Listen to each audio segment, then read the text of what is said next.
Oi pessoal, aqui mais um vídeo. Cada um faz a sua quarentena, eu também faço.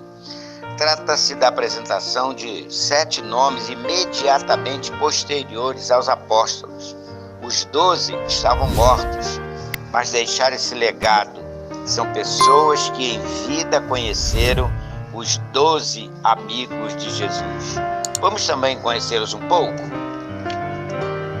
Bem, amigos, neste vídeo que eu vou apresentar, eu particularmente acho fundamental o assunto que eu vou apresentar.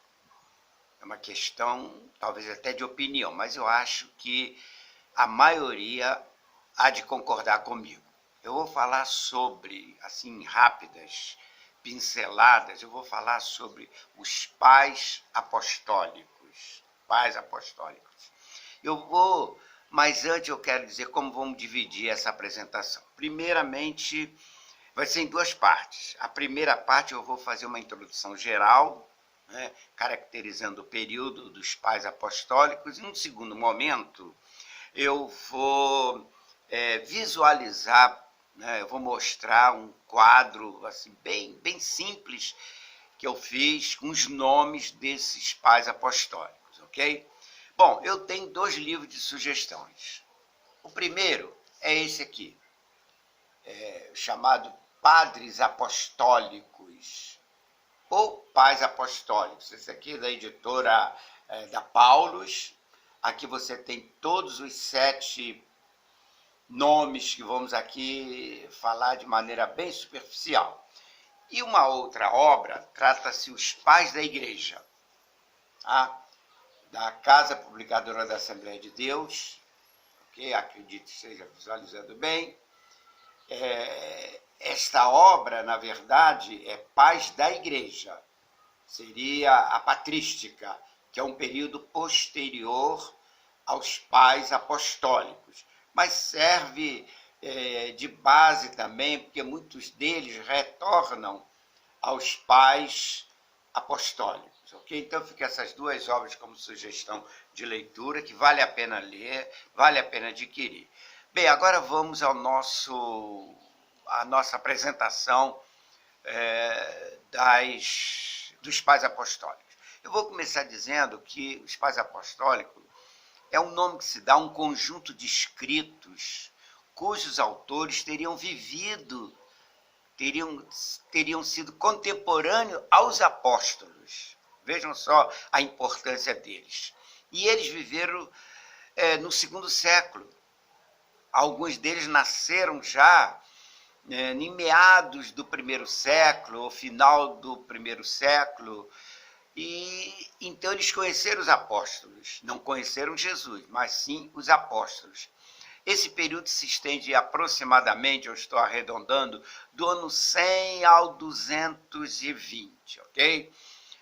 Eu acredito que vocês vão concordar comigo que a partir deles é que se vai cristalizando um corpo, vamos dizer assim, doutrinário, um corpo de certo, errado. A partir deles vai se criar o que hoje a gente tem como ortodoxia,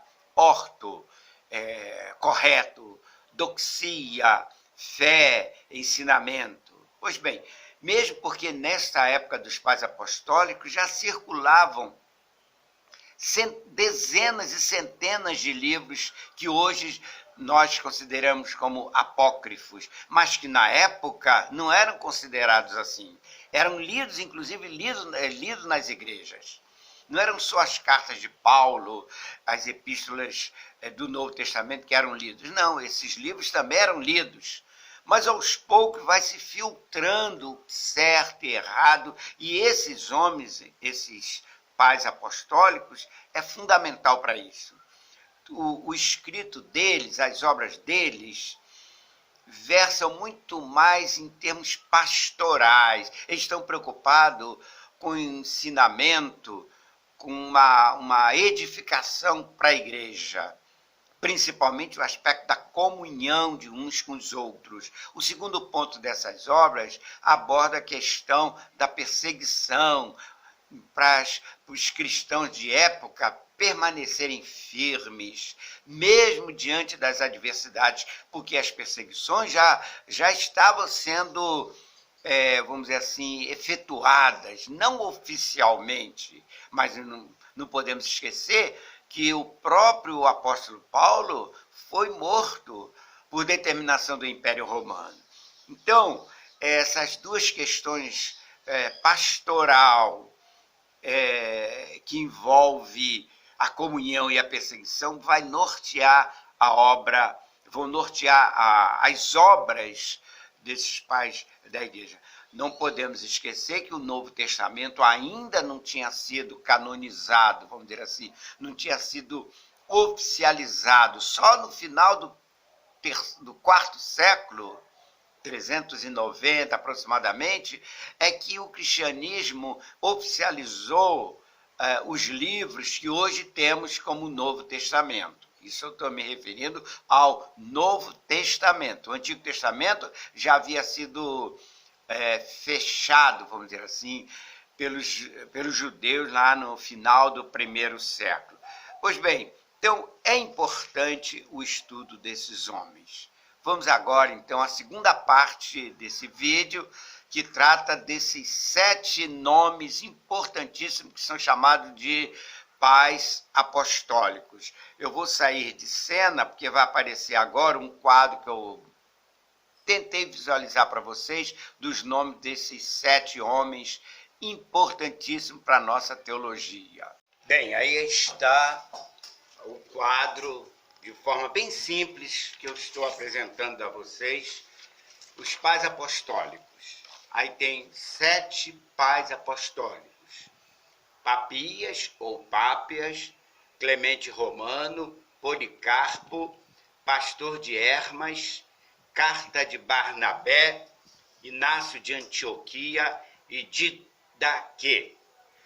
Bem, são somente esses pais apostólicos? Não, temos outros e outros, mas esses são considerados os 7 principais. Vamos começar, vou dar em linhas gerais informação de cada um. Por exemplo, Pápias ou Papias, ele veio aproximadamente, muitas coisas são especulações, aí viveu aproximadamente no ano 60 a 140. Segundo Eusébio de Cesareia, que ele escreve um livro, História Eclesiástica, mais ou menos nas primeiras décadas do século IV, 320 mais ou menos, ele diz que Papias foi discípulo de Pedro. Olha só, teve esse privilégio de ter aprendido com Pedro. Clemente Romano, segundo parece a maioria, diz isto, que ele é citado por Paulo em Filipenses 4:3 como cooperador. Ele escreve uma carta à igreja em Corinto, mas a atuação dele foi basicamente em Roma. Policarpo é o terceiro aí da lista que eu coloquei. Ele foi, olha o privilégio, foi discípulo de João e teria sido consagrado a bispo pelos próprios apóstolos. Teria vivido Policarpo de 69 a 155. Vamos para o quarto, que é o pastor de Hermas. Ele era um ex-escravo, viveu em Roma, também no início do século II. Também citado por Paulo, mas não necessariamente seria esse homem citado por Paulo o autor do livro, da carta Pastor de Hermas. O quinto, Carta de Barnabé. Esse teria vivido aproximadamente no ano 120 a 130, já no meado do século II. Não vamos confundir com Barnabé, companheiro de Paulo. E este autor dessa carta, ele é um cristão anônimo. Isso é muito comum no mundo antigo. Às vezes uma pessoa não era tão importante, tão significativo o seu nome, então eles eles escreviam em nome de alguém que teria um conhecimento mais amplo, seria conhecido de forma mais ampla. Por isso mesmo ele usa a palavra Barnabé. Agora, Inácio de Antioquia, esse aí teria sido discípulo de Policarpo. Olha só que privilégio desses homens. Inácio de Antioquia, discípulo de Policarpo, Policarpo, por sua vez, discípulo de João. Um passava para outro as informações. Inácio de Antioquia, ele viveu aproximadamente de 35 a 107 anos depois de Cristo, né? De 35 a 107 foi o período de vida dele. Ele escreve 7 cartas até hoje conservadas, está inclusive estas 7 cartas, e elas estão naquele livro que eu indiquei na primeira parte, né? Os Pais Apostólicos. Bom, e por último vem o Didaquê. Didaquê é um documento, tem muita discussão em torno disso, mas era uma espécie de catequese para preparar para o batismo o novo convertido, vamos dizer uma expressão hoje, né? Seria um manual para o batismo. Esse livro é um dos mais antigos, segundo alguns, ele teria sido composto do ano 50 ao ano 70, pelo menos parte dele. Já no meado do século II, 150 mais ou menos, teria sido dado complemento desse livro Didaquê, que é o ensino dos 12 apóstolos. Bem, diz um certo escritor, Gorky, escritor russo, ele diz o seguinte: para compreendermos o que somos hoje, devemos examinar como começamos a viver. Aí sim eu estou terminando com essa citação de Gorky. O que somos hoje, tal como hoje nos apresenta, ele vem dos pais da igreja e também da patrística. Mas isso aí é assunto para outros vídeos.